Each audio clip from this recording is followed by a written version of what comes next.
Le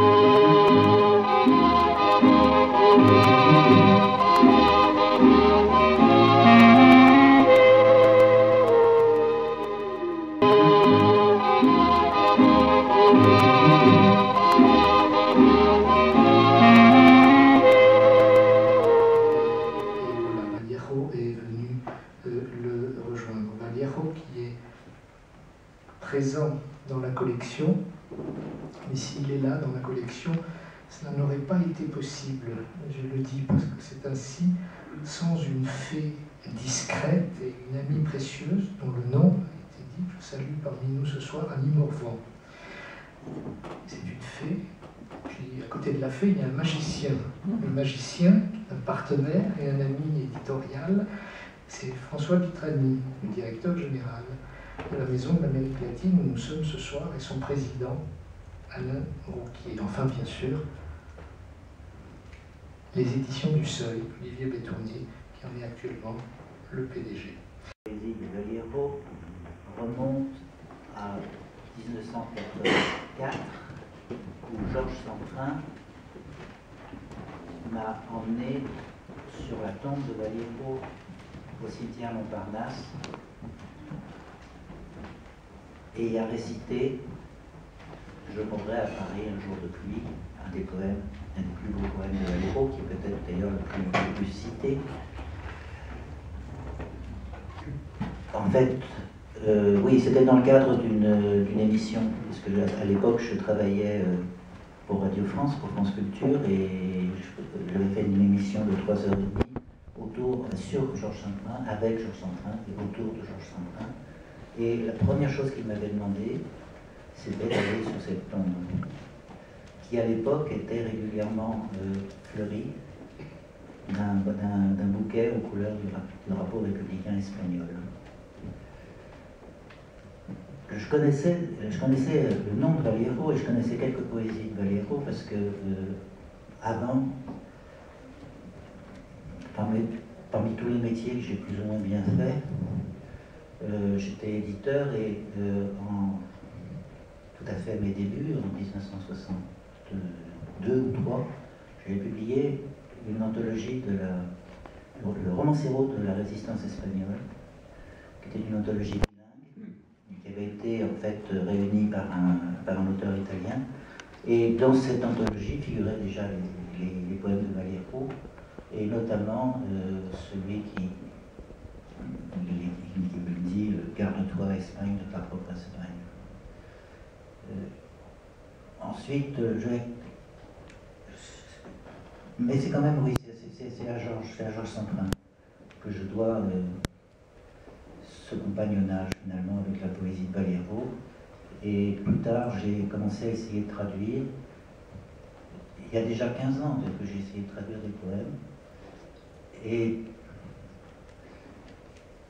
ce qui m'a beaucoup touché, évidemment, c'est que Sembrun a voulu absolument, et je crois que c'est son dernier texte finalement, je ne m'en étais pas rendu compte, bien sûr, au moment où je l'ai reçu, j'ai eu le temps de lui écrire, heureusement, et de lui dire combien j'étais ému.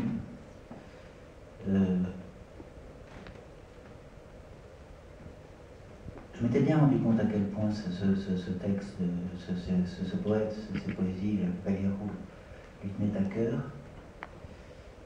Vallejo est mort en disant « Me voy à Espagne », et Georges Centrin a voulu, si je me suis bien compris, il a voulu se faire enterrer dans un drapeau républicain espagnol ou avec un drapeau républicain espagnol.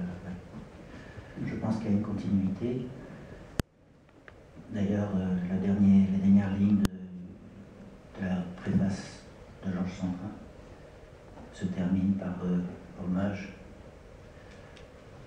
d'un rouge espagnol à un autre rouge espagnol. C'est à peu près reconnaissant.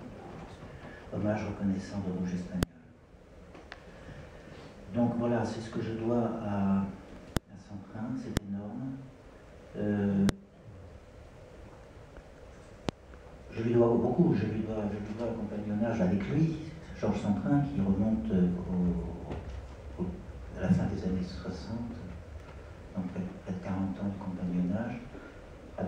quelquefois quelques divergences. Je pense que nous n'étions pas d'accord, et je lui ai dit, et je l'ai même écrit, sur quelquefois l'utilisation du témoignage comme matériau littéraire. Mais ça n'a jamais... Enfin, je pense que nous sommes toujours expliqués là-dessus. Et comme il l'a très bien dit dans sa préface, et là aussi j'en étais très reconnaissant, il a été chercher dans des choses que j'avais écrites moi, et il a écrit ce qui m'a beaucoup touché parce que ça touchait justement au fond même de notre discussion. Il m'a cité, il m'a dit que j'avais écrit qu'au jeu de la vérité, le soutenir, fût-il secouru par l'histoire, est toujours perdant. Donc je pense que de ce point de vue-là, nous étions à jour tous les deux. Évidemment, ce projet n'aurait jamais vu le jour, ce livre, c'est plus un projet, je retarde, mais il n'aurait jamais vu le jour si un jour, il y a je ne sais pas combien d'années, ça, 6, 7 ans, François Viltrani m'avait, je ne sais pas ce que j'étais venu faire à la Maison de l'Amérique latine, mais enfin j'y suis quand même venu assez souvent, il m'avait interpellé dans la cour en me disant vous devriez faire une traduction, vous devriez traduire les poèmes de Valero. Et je lui ai dit, mais c'est fou, c'est pas possible. Et après, on en est resté là, et puis vous ne trouverez jamais d'éditeur en plus. Ça en est resté là, et puis après, je me suis souvenu de ce que m'avait dit Alvaro Mutis, dont j'ai traduit les poèmes, entre autres, et qui m'avait dit, mais si tu es très capable de traduire mes poèmes, parce que seul un fou est capable de traduire un autre fou. En fait, Alvaro Mutis n'est pas si fou que ça, d'ailleurs, mais enfin bon, pour Che Valero, on aimerait tous être... Enfin, je pense qu'il y a un type, un genre de folie qu'on souhaiterait à beaucoup de gens d'avoir. Je ne sais pas pour leur... Peut-être pas pour leur bonheur, mais peut-être pour leur vision de la vie. Donc finalement, François Viltrani m'en a reparlé. Maurice Allander a fait cet honneur, je peux me dire, d'accepter le livre dans sa collection La librairie du XXIe siècle. Je me sens vraiment tout petit, mais enfin Valero est très grand. Et donc voilà, je pense que j'ai dit tout ce que je dois à tous, et encore, à Annie Morvan, avec qui on travaille depuis des années, nous deux, elle relisant mes traductions et moi essayant de relire les siennes, avec plus ou moins de... Enfin, on s'est toujours entraidés, et Annie Morvan est également responsable des éditions de la langue espagnole, entre autres aux éditions du Seuil. Voilà. Expliquer, on va participer, quel est le secret? Comment tu as fait rentrer cette vie dans la langue étrangère qui ne nous est plus étrangère? Je veux dire, il y a déjà, je vais venir à une citation de Tsvetaeva que j'ai mise dans le livre, mais que je voudrais lire parce que pour moi elle résume tout le problème et de la création et... Marine, je vais la lire. On dit Pouchkine intraduisible. Pourquoi? Chaque poème est la traduction du spirituel en matériel, de sentiments et de pensées en paroles. Si on a pu le faire une fois en traduisant le monde intérieur en signes extérieurs, ce qui frise le miracle, pourquoi ne pas pouvoir rendre un système de signes par un autre? C'est beaucoup plus simple. Dans la traduction d'une langue par une autre, le matériel est rendu par le matériel, la parole par la parole, ce qui est toujours possible. Donc tu as, comme le dit Semprin, en fait, écrit. Tu n'as pas traduit. C'est la première phrase de Semprin. Il était écrit que c'était à François Maspero d'écrire, car il s'agit bien d'écriture. Une traduction nouvelle des poèmes. Je suis très très réticent sur cette interprétation des choses. Je pense, moi je reste du côté de Marina Tsvetaeva. C'était une lettre qu'elle écrivait quand elle était en France, qu'elle voulait traduire Pouchkine, elle voulait convaincre Gilles et Valérie de le faire. Je ne sais même pas si elle y a réussi d'ailleurs. Et ce qui est important pour moi, entre autres dans cette citation, c'est la différence qu'il y a entre faire passer de cette sorte de magma en fusion qui est encore la pensée, à simplement la parole et l'écriture, c'est là qu'est l'acte de création, le véritable acte de création, et c'est là que les choses sont pratiquement terrifiantes. Elle n'est pas la première à avoir dit ça, et en fait c'est presque un lieu commun. Vallejo le dit un certain nombre de fois, quand il dit, il y a un poème où il dit qu'il voudrait... Pardon? C'est une belle personne, et surtout d'être ici pour parler de ce livre où il y a Jorge Semprún, François Maspero et César Vallejo réunis. Et donc, bon, je vais un peu parler de ce poète. C'est la raison pour laquelle nous sommes ici aujourd'hui, pour cette traduction de ce poète. Cette traduction qui me semble admirable et l'édition qui me semble très très belle aussi. Vraiment,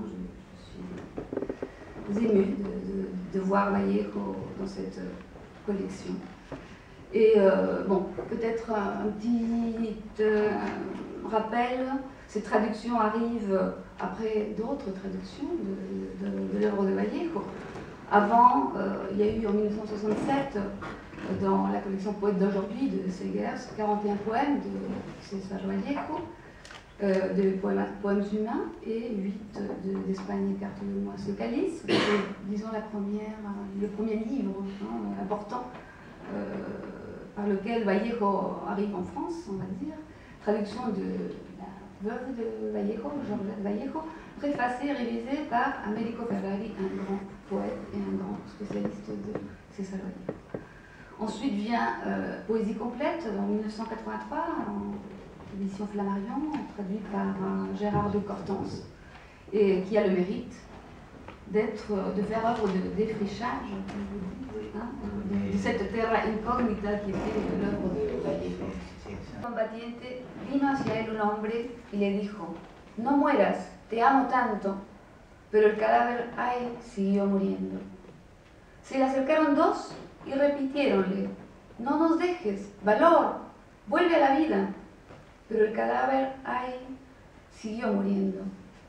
Acudieron a él 20, 100, 1000, 500.000, clamando: tanto amor y no poder nada contra la muerte. Et mort le combattant, un homme vint à lui et lui dit: ne meurs pas, je t'aime tant. Mais le cadavre, hélas, ne chassa pas la mort. Deux autres s'approchèrent et lui répétèrent: ne nous laisse pas, courage, reviens à la vie. Mais le cadavre, hélas, ne chassa pas la mort. 20, 100, 1000, 500 000 accoururent en clamant: tant d'amour et rien ne pouvoir contre la mort. Excusez-moi, et ne rien pouvoir contre la mort. Mais le cadavre, hélas, ne chassa pas la mort. Des millions encore l'entourèrent dans une commune prière: reste avec nous, frère. Mais le cadavre, hélas, ne chassa pas la mort. Alors tous les hommes de la terre firent cercle, tristes, émus. Le cadavre les vit, se leva lentement, prit le premier homme dans ses bras, se mit à marcher.